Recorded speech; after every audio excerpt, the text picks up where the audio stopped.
Hello, everybody. Welcome back. I hope you all had a good dinner. We're going to be fed just a little bit more tonight, and then we can have a good night's rest and be fed some more tomorrow. So we have two awards that are going to be given tonight. The first one is from the Women in the Law section, so Candace Anderson is going to come up and do that one. And then after her, Dan Norwood and Todd Plew are going to come up and give an award.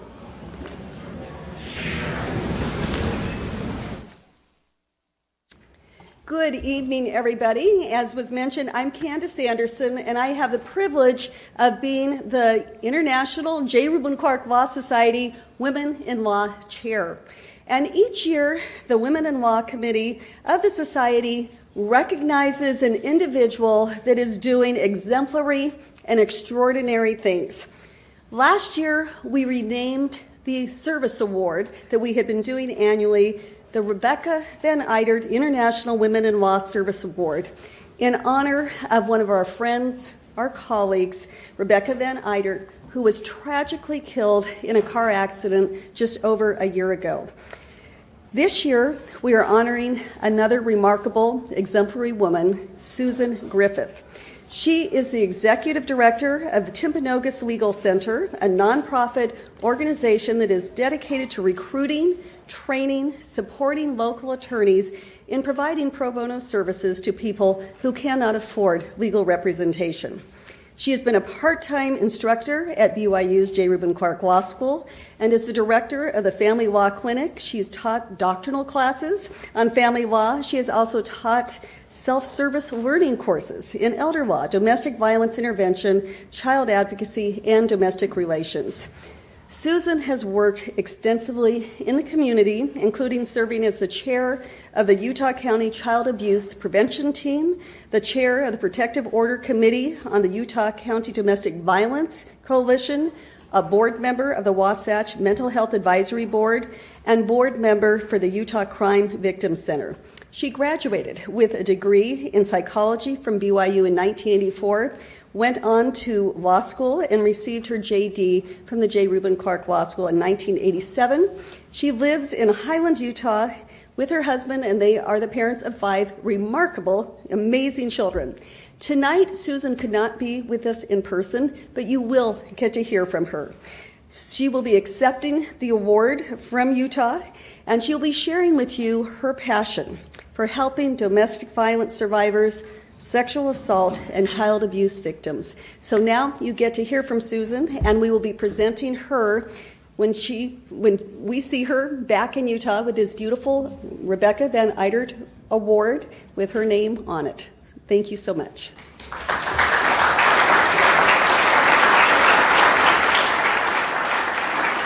It is an incredible honor to be given this award named after Rebecca Van Eidert.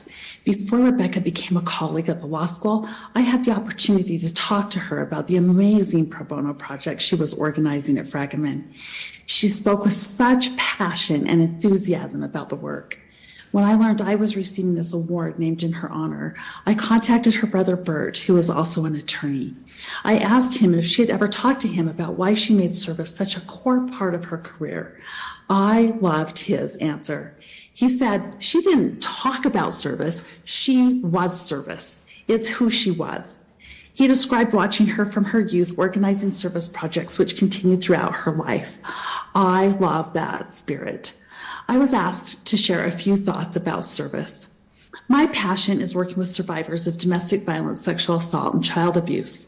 It's my core belief that people should be safe in their own homes. Women are statistically far more likely to be assaulted in their own homes than on the street. Globally, almost 1 in 3 women have experienced physical or sexual intimate partner violence. The statistics are bleak. Some studies even suggest women are becoming more violent. We certainly see the complexities faced by male victims and the challenges victims face in same-sex relationships. As I describe the common issues I see at our clinics, I will use the pronouns of the abuser as a male and the victim as a female, but we see all of it. Every week, we have a walk-in clinic where 2/3 of our clients are victims of abuse. These are people with few options, and they are mostly in situations where everything has been turned around on them. Abusers know what to say. They come off polished, accomplished, and in control, while the victim has been living in a place of survival, trying to minimize how bad things are in order to cope, so that she can continue to protect the children and herself to the best of her abilities. She has been downplaying how bad things have become for so long that when she tries to leave, even people close to the family don't really understand what's been happening. Abusers make all kinds of threats. The weight of the world is on the shoulders of the person who walks through the doors of our clinics. As attorneys, we get to dispel the myths that she's been told, explain how the process will work, and inform her of the many resources available to her as she makes the painful decision to leave. It's common for victims contemplating separation to lie awake at night thinking through one worst-case scenario after another. We can thin down their worries and focus them on what they can do to move forward. Many times I see a visible change in the client's demeanor as we discuss the path forward. Restoring a glimmer of light at the end of a tunnel is a beautiful thing. Helping them see that they aren't weak victims, they're strong survivors. That changes the narrative and gets them moving in a new direction. Now, I don't want to paint a rosy picture of where they are headed. The reality is it will likely get worse before it gets better. That as attorneys, we can give them the pathway out. Working with survivors has changed my life. They have taught me the power that comes with hope. I've seen resiliency where there should have been defeat. I'm inspired by their ability to make huge changes in their lives when I find myself too frequently putting off the little changes I know I should make. I've been touched by their willingness to heal from things that never should have happened to them. They keep moving forward when it would be easier to give up. I've learned so much from my clients. So of course, now I'm going to make the pitch to you to get involved. And I know this group. You are the people who are overachievers in every part of your life. In addition to your careers, you have busy families and church callings. You sit on committees. You do all of the things. So if you're already at your max, this is not for you. But if you are one who's thought, I'd like to do more, something for the community, but I don't practice that kind of law and I don't know who to talk to, don't wait. There are people out there who need you. You could literally change a life. Pick an issue that you care about. Do a Google search for agencies in your area. Make some contacts. Don't be hesitant because you don't know what questions to ask. And don't be afraid to learn a new area of law. We have 1Ls at our clinics and they do great. I promise you, you have the skills and abilities that can make such a powerful difference in the lives of others. And it will change your life too. It doesn't need to take much time. You can go to a clinic once a month, once a quarter, or once a year, whatever works for you. While it might feel uncomfortable to be doing something outside of your practice area, the areas of law where most ordinary people need help aren't that complicated. And the need has never been greater. I hope it's appropriate to close with my testimony. I know that if you seek inspiration, and then seek out opportunities, you will be led and directed by the Lord to the places where you can make a difference. I so testify in the name of Jesus Christ. Amen.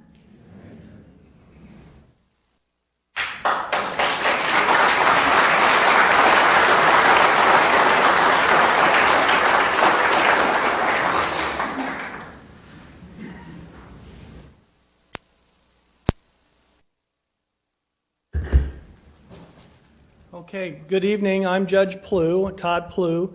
I'm the chair of the judges section of the J. Reuben Clark Law Society. It'll be my privilege tonight to introduce the J. Clifford Wallace Award. And then Dan Norwood will come up and present the recipient. The J. Clifford Wallace Award was established by the Law Society in 2018. It is named for Judge Clifford Wallace, a renowned jurist of the Ninth Circuit who is still hearing cases in his 90s, which is pretty incredible. Past recipients of this award include Judge Wallace, Chief Justice Christine Durham of Utah, Chief Justice Jelani of Pakistan, and last year, Judge David Campbell, a federal district court judge from Arizona. And now Judge Bernice Donald of the Sixth Circuit will receive this award. Please read her incredible bio, which is at the back of your program. It was written by her colleague, Judge Jay Bouie of the Ninth Circuit, and I think it's a great testament to her that one of her colleagues wrote this biography, and we are so pleased that she's agreed to receive this award tonight. There are many awards for great judges. This award is to recognize a jurist who exemplifies this mission statement of the J. Reuben Clark Law Society. And while we were establishing this award, we made a decision. We didn't just want an award for a great judge. We wanted an award for someone who gave service to the administration of justice beyond a judge's normal responsibilities, and that's what this award is all about. So, Dan, if you want to come forward and offer that introduction.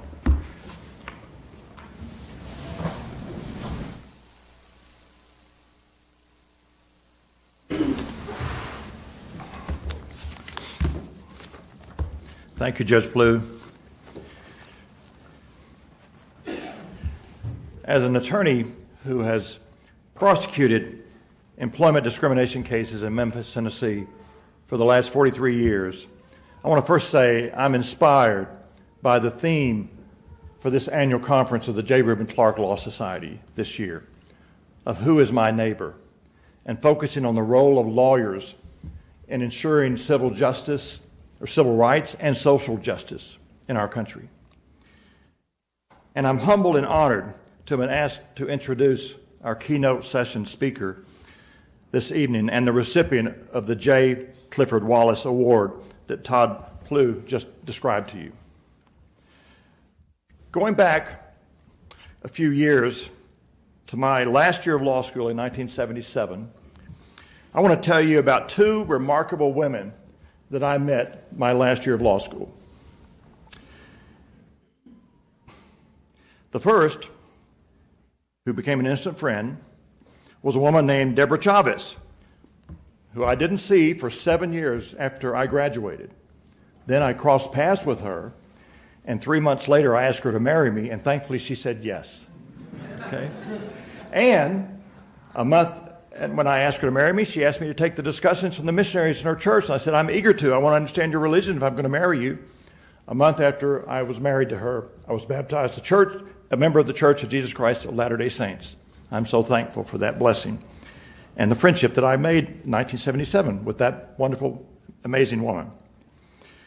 Well, I'm happy to say I didn't lose contact with another remarkable woman that I met that 1977 year, my last year of law school,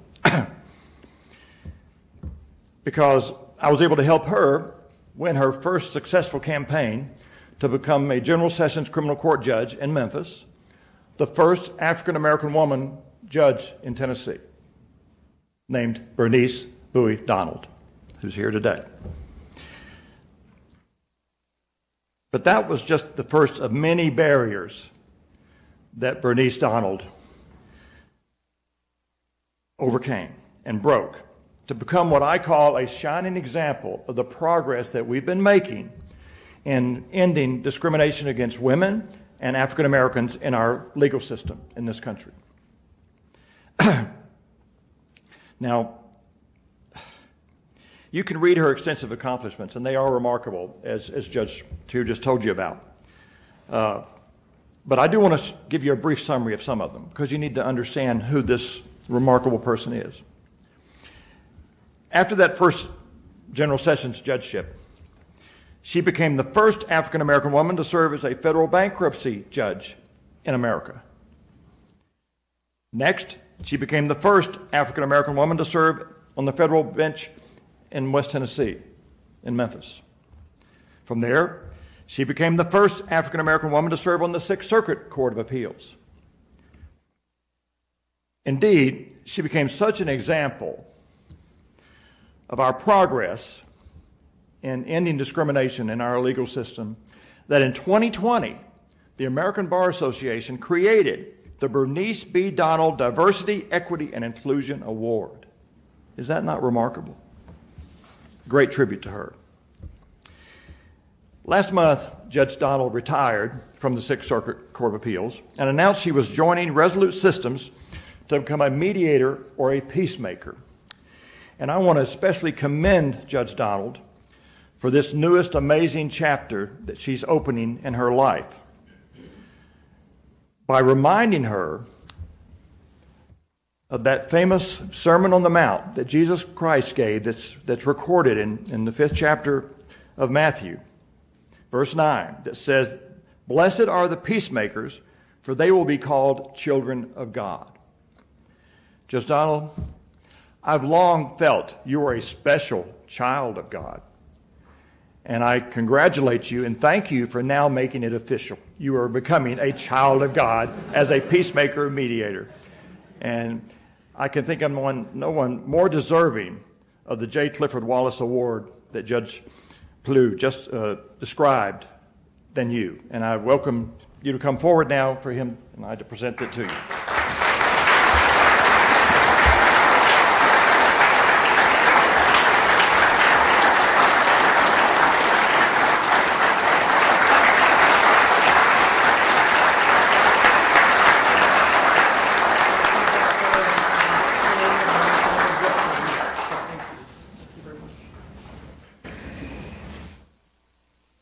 I'm going to turn this microphone on. Good evening. What a wonderful opportunity to be here with you tonight and to receive this award from a jurist whom I personally know and respect. Judge Wallace is, as Judge Plew said, a scholar. He is possessed of an incredible judicial temperament. He's committed to the rule of law. He's engaged in outreach domestically and internationally. And he is someone who has courage. You see, the law without someone who can interpret it fairly and apply it fairly and do it with courage, that person kind of falls short sometimes.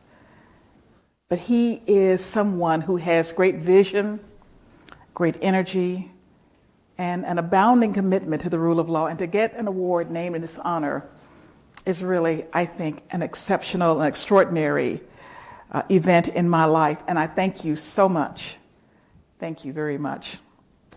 I want to thank Dan Norwood for his friendship of many years and for the kind invitation to me to come here tonight and speak to you. And I want to thank you for accepting me as a speaker tonight.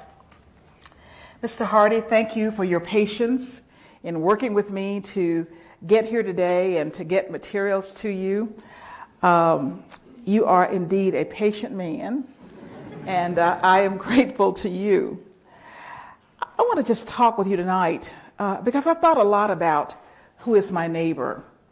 And I want to go backwards and then come forward. So to the Chief Justice of the Gambia, to all of the justices and judges and lawyers and neighbors who are here tonight, thank you very much for your presence and your attention. I'm going to say some things tonight that may make you uncomfortable, but I am going to talk a little bit about history, because I think that history is that wellspring from which we design our future.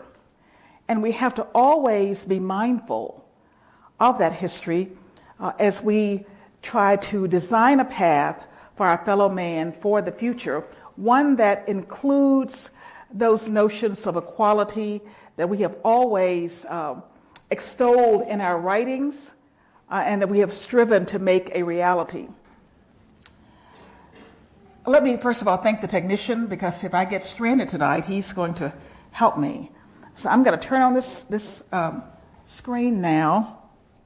And, if you turn on the news on any channel in any city, in any state, probably in any country, you're likely to hear myriad references to the other side and how unreasonable they are, how they lack humanity, how they're evil sometimes. And God forbid that you should log onto social media, you will see some of the language that is exceedingly harsh, dispassionate, accusatory, and people talk about this without regard to the humanity of the person on the other side of that screen. We're in an age where we can get news in a nanosecond, and that ought to be an event that causes us to unify, to become closer, because we have access that is greater than we've ever had before. But yet, as a country, in these United States, we're becoming increasingly divided. And that should be a cause for all of us. We have to ask, what is our role in creating unity? What is our role in creating community? And what are we doing to further that divide, if we are in fact doing something to do that? And sometimes failing to do something can further a divide. When imagining ways to overcome division, the rule of law is probably not our first thought. With Mr. Hanson being the president of the Law Society, it's probably not even his first thought when he thinks about how do we bring people together. Now, we in this room likely have a shared definition of the rule of law because we've been trained in the law. We've read it, we've studied it, we've looked at the definitions. But for the man or woman on the street, they likely do not share that lofty definition that we hold so dear. So I put this picture up here because I think all of us are on a journey in the law, even as we are on a journey to fulfill our mission, to become better citizens, and to create a more unified world.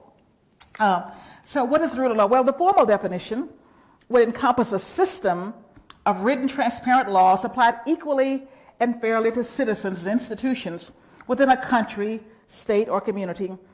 And all citizens are accountable to those same laws, including lawmakers and lawbreakers, leaders and followers.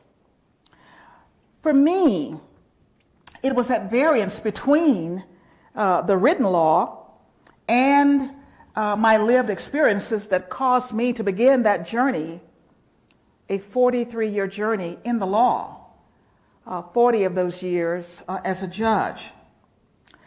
Dr. King famously said, and perhaps Martin III mentioned it this morning, that the arc of the moral universe is long, but it bends toward justice. And I want to share with you that it doesn't bend of its own volition or of any gravitational force. It bends because men and women of commitment, men and women of conscience, men and women of vision, and men and women of commitment put their hands firmly on the arc, and they push and they pull the arc in the direction of justice. We in this room must apply our hands to the arc, not just sporadically, but constantly, to push it in the direction of justice. People view the rule of law through the filtered lens of time, place, person, and position. Depending on where we are, our perception of what is meant by the rule of law may very well change. That's why you will hear people say, the rule of law is not about me. The blanket of justice doesn't fall evenly on me.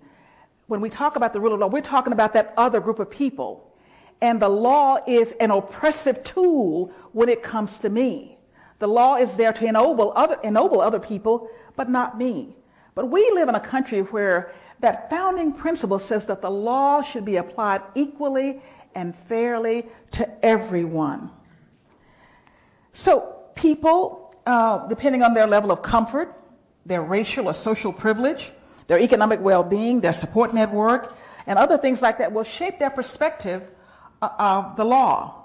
Now, we in this country have a rich history, and we cannot parse out and focus on a certain part of our history. We have to take all of that history.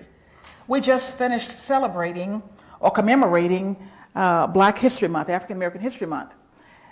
But I want to say to you, with this little bit of departure, remember, when we celebrate Black history, when we celebrate women's history, when we celebrate the other types of heritage, we're not talking about celebrating the heritage of a foreign country. We're talking about celebrating American history. And when we start to think about all of this history as American history, then we can start thinking about this in more unified ways. And we all have, just like all of us have family members that we're not, particularly proud of. Our country has some history that we're not particularly proud of. But the fact that we're not proud doesn't mean that it's no longer history. So let's look at the Declaration of Independence. There were three major ideas expressed in that document. One, that people have the inalienable right to life, liberty, and the pursuit of happiness. That all men are created equal, and that individuals have a civic duty to defend these rights for themselves and for others. It was never envisioned that we would just champion our rights. We were to champion the rights of our neighbors also. Now, we all know that the Declaration of Independence was an aspirational document. And the Constitution, of course, was an architectural document erecting a structure to achieve those ideals. But at the time of these documents, the Union was far from perfect, even at its inception. For we know that the U.S. Constitution pretextually extolled equality, talking about we the people, even as it excluded a number of people, women, Native Americans, African Americans, non-land-owning people. So when we talked about we the people, that definition was not exhaustive. It didn't include everybody, but the structure allowed for us to grow into that, to change, to accomplish those things over time. So the framework, even from the inception, was an important framework that allowed us to grow into it. And I'm from a country where people, when you were a kid, they always bought your clothing a couple of sizes too big so you could grow into them before you grew out of them. And so our document was something that we could grow and move toward, and we could stretch and achieve. So I want to just talk about a little bit of that history, because the seeds of difference were right there embedded in those documents, and the role of the court was a protector of those rights, those ideals. Sometimes the courts don't have a perfect history of vindicating rights, and we know that. Let's look at 1857, the Dred Scott case. Dred Scott was a slave of a doctor who carried him from a slave territory, and he lived into a free territory for some time. And then Dred Scott decided that he would sue for his rights. And he petitioned the court to sue. And the court said, you don't have standing. You were not envisioned under the Constitution. Now, those of us who are lawyers and who do appellate law, we know that if a case is being decided on procedural grounds, we don't get into the merits. Okay? We decided narrowly on the procedural grounds, and then we move on. But the court didn't just move on. It went on to talk about that people who were born of American slaves could never have rights under the Constitution. They could not have standing. And he went on to make some other language that was really unfortunate in saying that black men were not envisioned to be protected, and that we the people, and that they had no rights that a white man was bound to respect. Chief Justice Roger Taney made that statement, and his colleagues on the court, many of them, criticized him for going further than he needed to go. They said that was unnecessary. It was a procedural issue, decided on the procedural issue, and we don't need to go there. Well, that was that case. And then the court was confronted with Plessy versus Ferguson in 1896. And again, the court, in my opinion, kind of got it wrong. They said that in that case, as long as states provide equal facilities, then segregation is okay. The real issue, there's no provision that people be in the same space engaging in that activity as a shared activity. But as long as states provide equal facilities for people, it's okay. And we can live with that. That's the law of the land. Well, you're looking at these signs that say, white and colored. Those were restrooms there, and you see the person drinking out of some things. And many of y'all saw the movie Hidden Figures, and you saw conditions that existed there. Those conditions were not equal. And so legislators and executive branches and states were, in my opinion, pretending rather not to see what they saw and not to know what they knew. But the law of the land said it's okay to have these separate facilities as long as they're equal. Equal, there was not an objective standard. It was a fairly subjective phenomenon. In 1954, you know that the Supreme Court decided Brown, 1954, Brown won, saying that separate but equal was unconstitutional. They said that separate but equal is inherently unequal. And in 1955, they put down the remedies phase, telling the states to fix the issue with all deliberate speed. That was not a standard of exactitude, so states took varying amounts of time to get there, but they got there. So during that time, southern states, many of them, enacted these Jim Crow laws that basically maintained the status quo.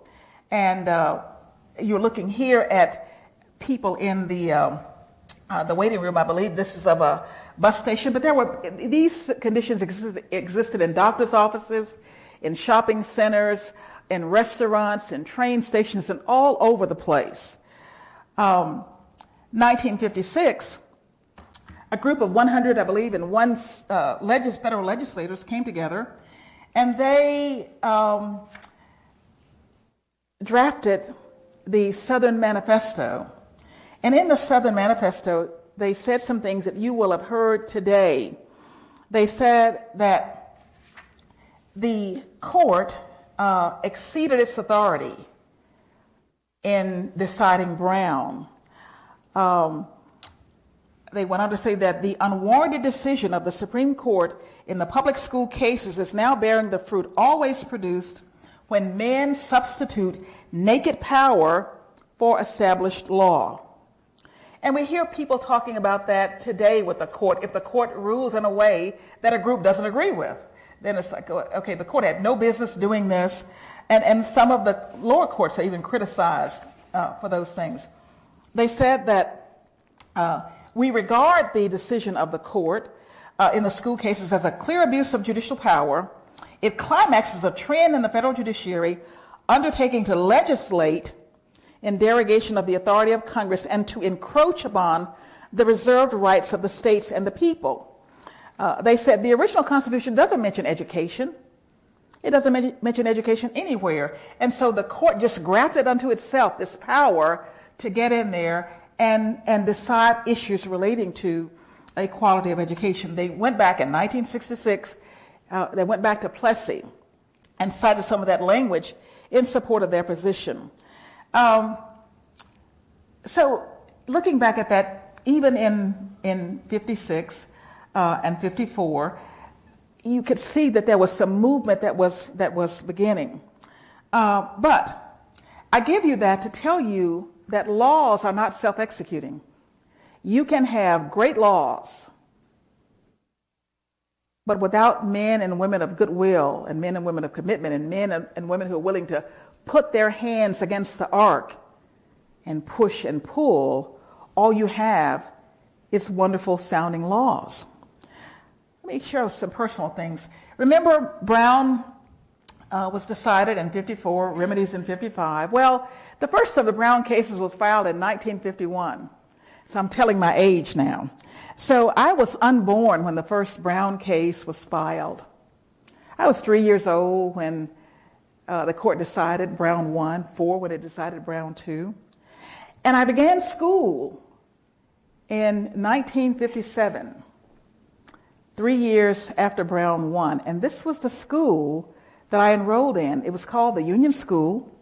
It was a 2-room cinder block school. And you see the 2 windows there. Those 2 windows were in one room, but the first window was for the first grade, the second window was for the third grade, and you see the bushes there in the middle. There was another window on the other side. That's where the third grade was.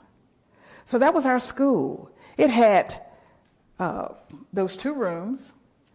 You'll see a little structure in the back. That was the outdoor toilet or outhouse for the students. It had no cafeteria, no indoor plumbing, it had a couple of what would now be considered, large space heaters for the students when they went to school in the wintertime.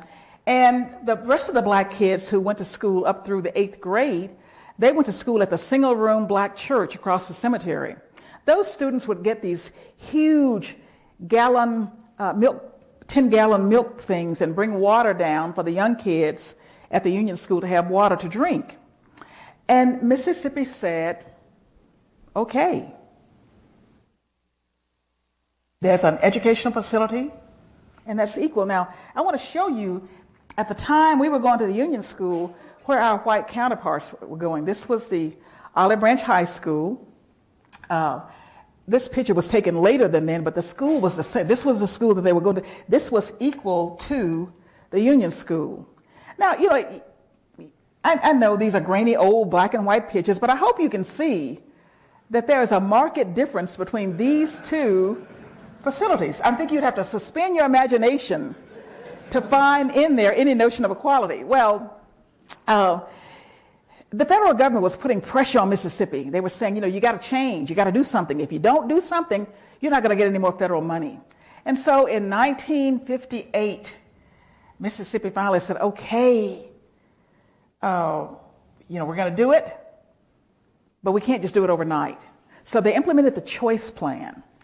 And in 1959, this school was built by Mississippi for the black kids. This is a Plessy compliant school. It's got indoor plumbing, classrooms.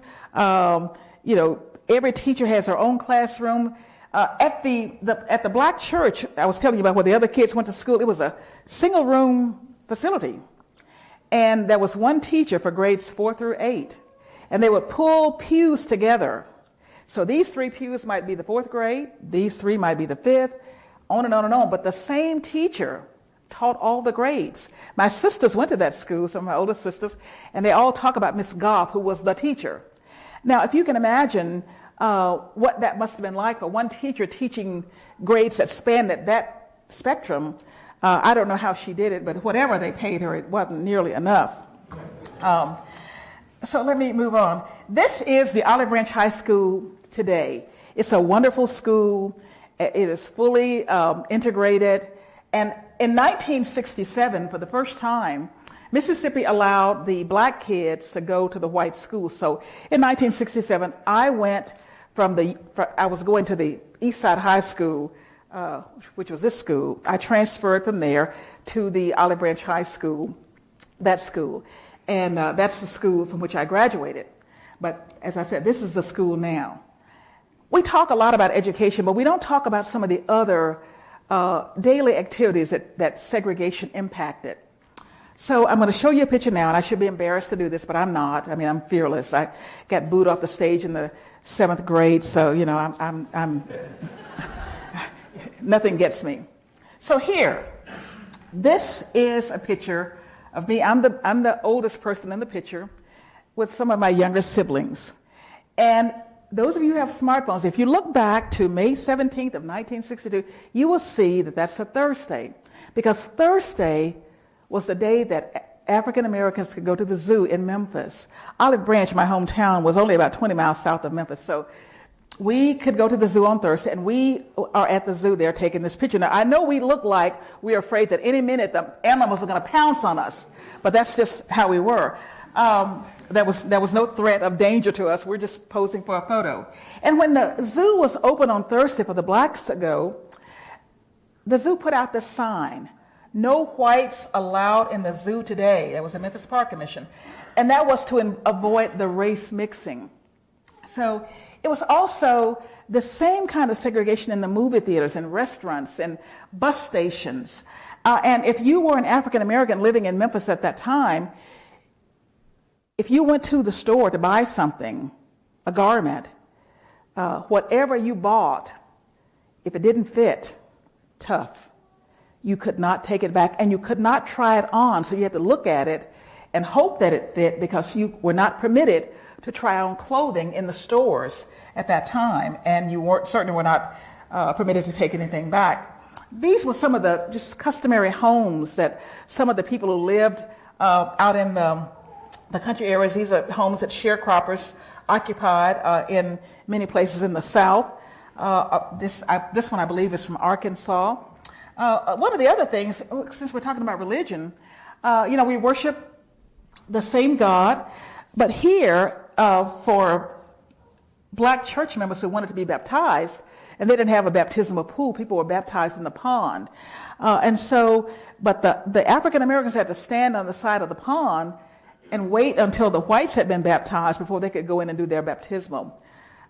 In the manifesto, it talked about how the court was going to disturb the community that existed between the blacks and the whites at that time, and it was that people had come to accept the terms of their existence and their lives. But you all have all seen the various civil rights activities, and I just put a few of these in here. I'm sure Martin III talked about them when he was here today. This is a sign that talks about African Americans standing in line to receive food and clothing from a Red Cross relief station in Louisville, Kentucky. I want to share with you that in in Fayette County, Tennessee, which is now about 10 miles from where I live, in the late 50s, when African Americans were organizing, trying to get the right to vote, the sharecroppers were put off the land of the landowners, and in order to try to quell this notion of voting, the business owners refused to sell them food, clothing, fuel, all those kind of things, and it got so bad that the Red Cross came in and put up a tent city. And that tent city existed for about 3 years. The Justice Department brought suit. There's a guy by the name of John Doerr. You probably have heard that name, Dan. But he was leading that litigation. People stayed in these tents with mud floors, and there were a lot of children born, in that tent encampment. And the issue was they were trying to get the right to vote. They would go to stand in line to register, and they were not permitted to step on the grass. They were not permitted to do a range of things that were just common, because the people wanted to discourage them from trying to get the right to vote. You all have all seen this iconic picture, of course, at Dr. King giving that great speech in Washington in 1963, where he said that blacks in America had been given a blank check, and he went on to say all the other things that we've all heard in that speech. And these were some of the leaders in that movement. This is a sign from Memphis, Tennessee, where sanitation workers were marching for basic human dignity. They wanted the same conditions as their white counterparts. And here we're talking about, who is my neighbor in the same common community. These people did not have work protections. They didn't have safety equipment. If they could not work, they did not get paid. If it rained so bad that they couldn't work, their white counterparts were able to still be paid, but they were not able to be paid. And that is why Dr. King came to Memphis in support of these people. On the 50th commemoration of Dr. King, I moderated a discussion. Andy Young from Georgia came for that discussion also, because he had been in the movement and had actually been in Memphis in court suing for the right for Dr. King to conduct that march at the time he did it. And the city attorney was also on the panel. And the city attorney shared with me that even though he lived in an area where these people worked to pick up the garbage, he had never really noticed their plight. And I think as people, when we're talking about who is my neighbor, we have to make sure that people aren't invisible to us. We have to be able to see people in their humanity. We have to see injustice if that's occurring. And sometimes, like the TSA commercial, sometimes when we see something, we have to be unafraid to stand up and say something. And I know that that sometimes that will cause us to maybe take a step maybe in a way that might cause us some difficulties. There are a couple of other slides, but I want to those are just civil rights slides. I wanted to share with you two other quick things, and then I'm going to move to something a little bit lighter. I want to tell you why I became a judge. I was a young lawyer in Memphis, trying to represent people criminally accused who were poor and otherwise had no voice. And one day I was in court, and a judge was interviewing a person to determine whether that person was indigent and whether the defendant who was accused of shoplifting could afford an attorney. The judge asked her a series of questions, some of them appropriate. But then the judge veered off into an area that seemed to me to be almost a denial of dignity. The judge asked the defendant for her source of income, a perfectly appropriate question. And then the judge said, because the woman said her source of income was AFDC or welfare or something like that. And the judge said, I see that you are now pregnant. Are you having more children so you can get a bigger welfare check? That struck me as odd and inappropriate. The judge then asked her, do any of these children have the same father? You can see the stereotypes looming large. Then she asked her the question about stocks, bonds, jewelry, that kind of a thing. And then she asked the woman, and who is the father of this child? We're not in paternity court. We're in a criminal court where the accused is charged with shoplifting. And it struck me there that under our laws, there is no requirement that anyone surrender their personal dignity in the cause of justice.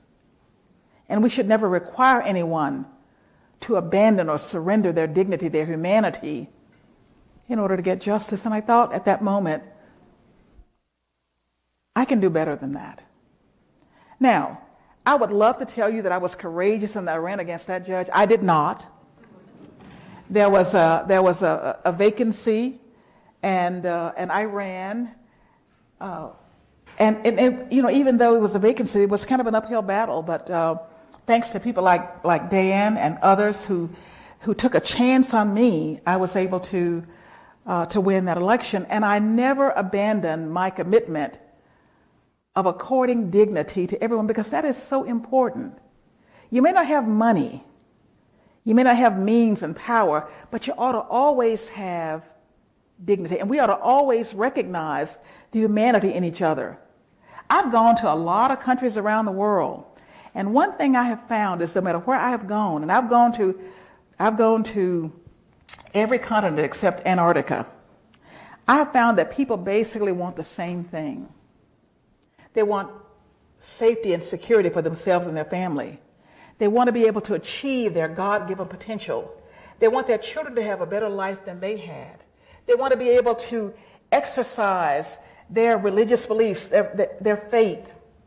They want to be able to maintain and have that human dignity. And that may seem trite to some, but those are important things that I think bind us as people.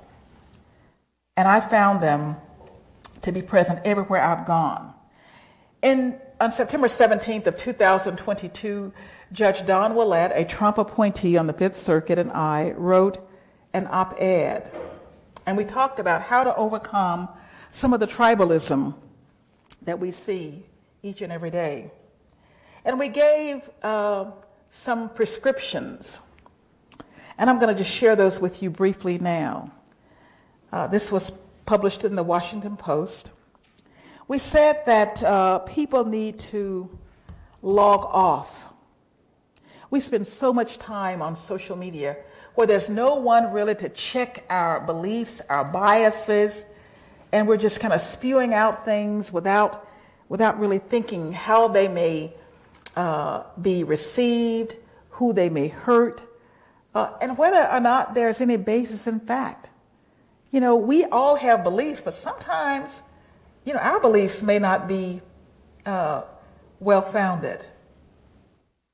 I've told people all the time, I never sought to surround myself with everybody who looked like me or thought like me, because if I did that, I had no one to help me guard against my own blind spots. And all of us have blind spots, so log off.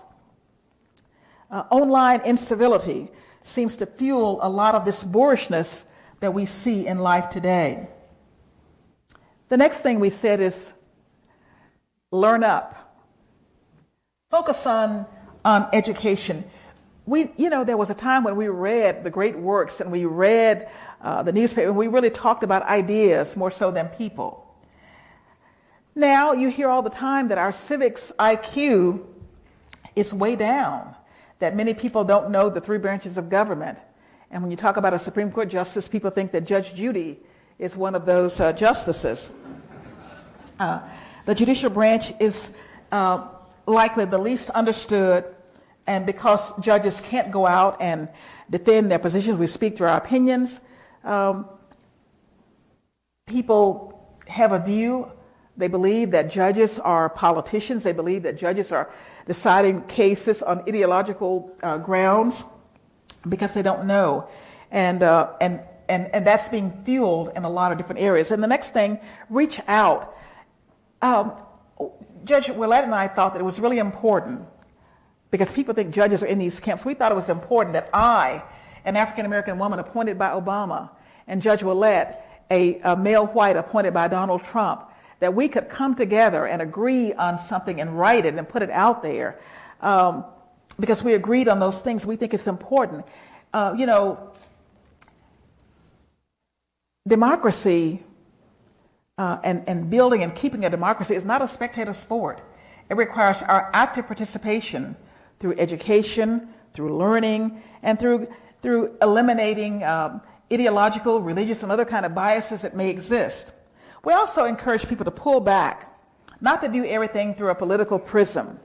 Some things may not have a political basis, but we will filter those through our political beliefs and make them intensely partisan. So pull back. And then we said, plug in, get out and do something to enhance our nurture your citizenship.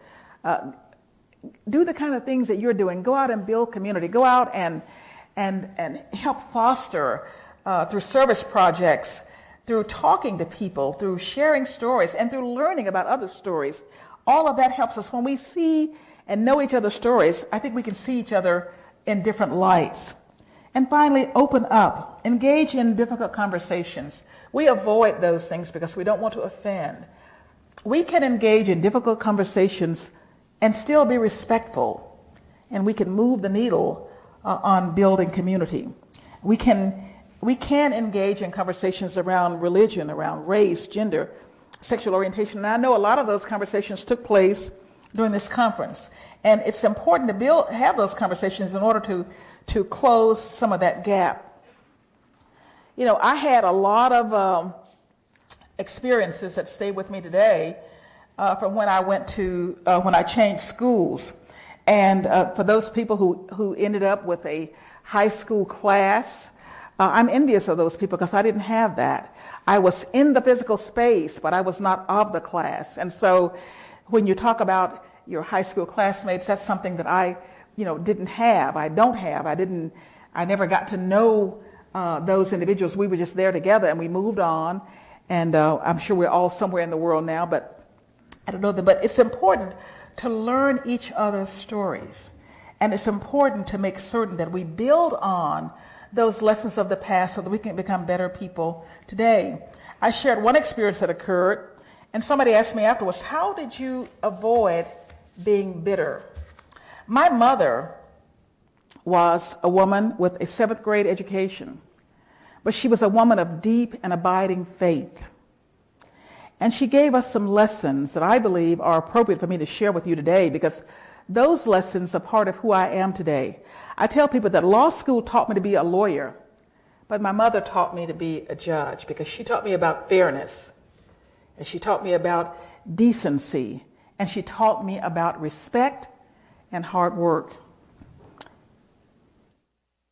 My father taught me courage, self-confidence, generosity, risk-taking, and he gave me my zest for life. My mother taught me the lessons that have given me the foundation on which, these are my colleagues on the Sixth Circuit, on which everything else rests. She taught me first to have faith in God and a power beyond myself and man. And she taught all of us that very early in our lives. She instilled in me that I am as good as anybody else, but I am no better than anyone else. She taught me that there's good in everyone, but she said in some people you have to dig a little bit to find it. She taught us that jealousy, envy, and hatred are forces that will ultimately demoralize and destroy you. She taught us to give a full day's work for a full day's pay. She said anything less than that is stealing. And she taught us, because she was a domestic for most of her life, she taught us that there is value in all honest labor. She said, don't fear or shun people who are different, because to those people, you are different. She said, you can't control what people think of you or say about you, but you are entirely responsible for your reputation, for the reputation rather that you create, and you must hold yourself accountable for how you respond to people. She taught us that we should never be afraid to stand alone and to stand up straight, because if you do, nobody can ever ride your back. And she said, if you fall down, which you will in this life, don't stay there. Get up and move forward. Now, that standing alone principle sometimes got me in trouble, and I want to share with you a story, because I know that Dan Norwood is an excellent lawyer, and he will protect me even as he protected our community. I want to just, before I get into this, I want to tell you that, so many times we don't act because we're afraid of what people might say about us, to us, how they might regard us, and about the consequences, the negative consequences that we may suffer. Dan has never been afraid to stand. In Memphis, Tennessee, he brought the lawsuit that challenged the electoral process in our community, and he is responsible for successfully filing that suit and winning it, so that an African American had the opportunity to stand for election and become mayor.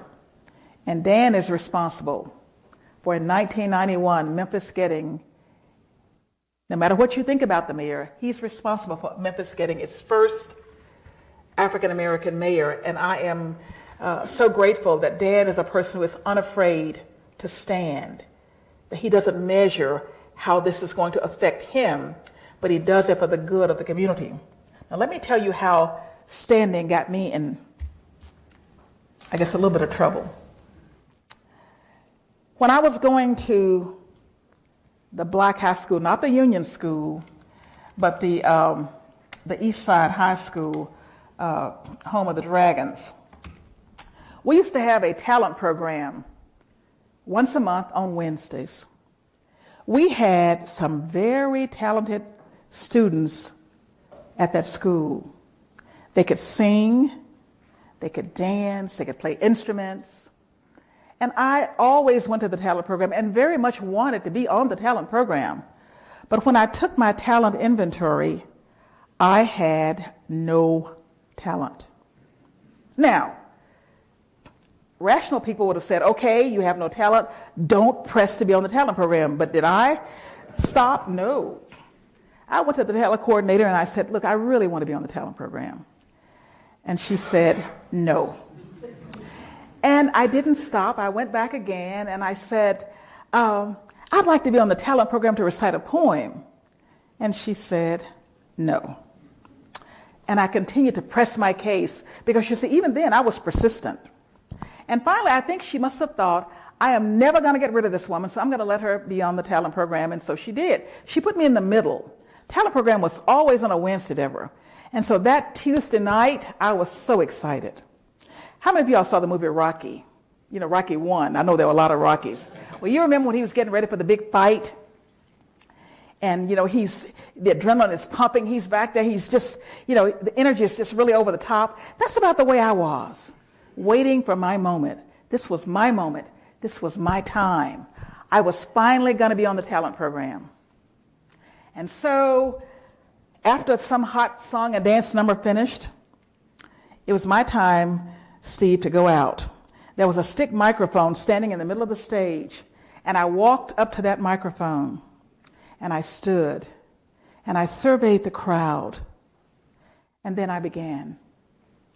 2 roads diverged in the yellow wood. Sorry I could not travel both, but be one traveler. Long I stood and looked down one as far as I could to where it bent in the undergrowth. And then a curious thing happened. A noise began to fill the auditorium. People began to boo and hiss and yell, "Get off the stage! We don't want to hear that poem." In that moment, I realized that they were inviting me to leave the stage. And I decided to decline their invitation. And I stood there until I recited every line and every stanza of that poem. Now, they didn't hear it. But I stood there and I walked off the stage utterly humiliated, because that confirmed for me that I had no talent. And so I never again kind of bulldozed my way onto a talent program. But there's a passage in the Bible that says, "The Lord will make your enemies your footstool." There was a certain person in the auditorium that day booing. I could see that person because, I kind of liked them. And they were booing and yelling. And fast forward, what that experience taught me was that even when you're rejected, it's not fatal. I didn't die. I went home, I was embarrassed, but the next morning I got up, I went to school, and I'm still here. So with Dan's help and some other folks' help, I became a judge, criminal court judge. I'm dealing with criminal misdemeanors and felony preliminaries. One day, that very person that was booing loudly, one of them, I'm sitting there in my black robe. I'm in my elevated position. I am ready to do justice. And all of a sudden, who appears but one of those guys from my youth who was booing. And he walked to the stage. He had been accused of a crime. And as he walked there, very nervous, and he stood there, and I had my 4 bailiffs around the courtroom with their Smith & Wesson weapons on their side. And as he stood there nervous, I had the most incredible urge to recite "The Road Not Taken."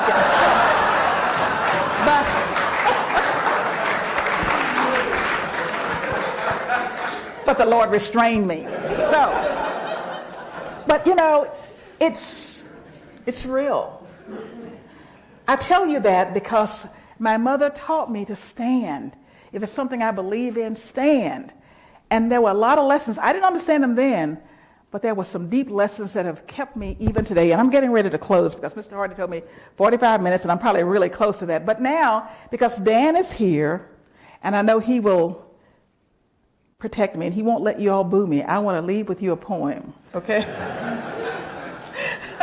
I haven't gotten over it yet. So this is what I want you, in terms of things to go forward to build community. When we're thinking about who is our neighbor, I want you to think about these things. In the country, people planted gardens, and they shared the fruits of those gardens with their neighbors. They helped feed people in the community.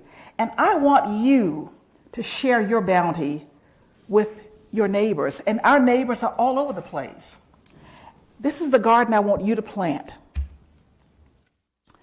In this garden, I first want you to plant 5 rows of peas. I want you to plant the P of preparation, the P of perseverance, the P of prayer, and the P of proximity. Brian Stevenson says that we're not going to get beyond these issues we have now until we get proximate. So I want you to plant the P of proximity. And then I want you to plant 3 rows of squash. Squash discrimination and bias, squash indifference, and squash tribalism and unjust criticism. Then plant 5 rows of lettuce. Let us be faithful to duty. Let us be unselfish and loyal. Let us acknowledge and celebrate the dignity of all people. Let us ensure that the law is applied fairly and equally to all of God's children. Let us apply our hands firmly to the ark and bend it toward justice. No garden would be complete without turnips. You should turn up with enthusiasm to make a positive difference in the world. You should turn up with a message of hope and love. You should turn up with new ideas for service and apply those new ideas to some of the old problems that seem to be intransigent. Turn up with new allies in the fight for justice. And turn up with a new determination to make everything count for something good and worthwhile. And when tomorrow comes, you should be able to say, Lord, this is a new day. This day is a gift from you, filled with promise and opportunity. Today I will do great things because I am great. I am great not because of who I am, but because of how I serve. Thank you so much this evening for your attention and your presence. It's been my pleasure.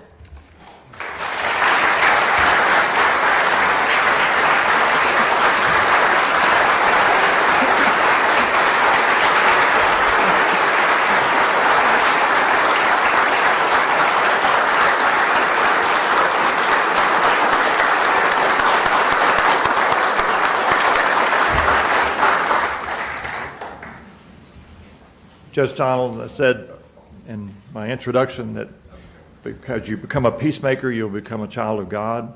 But thank you, and I think you'll all agree with me, for confirming my initial feeling when I first met you and became your friend, that you were a special child of God. You've confirmed again to me so strongly, and I think all here should agree. You are still a special child of God, and thank you for your being with us tonight. Thank you so much.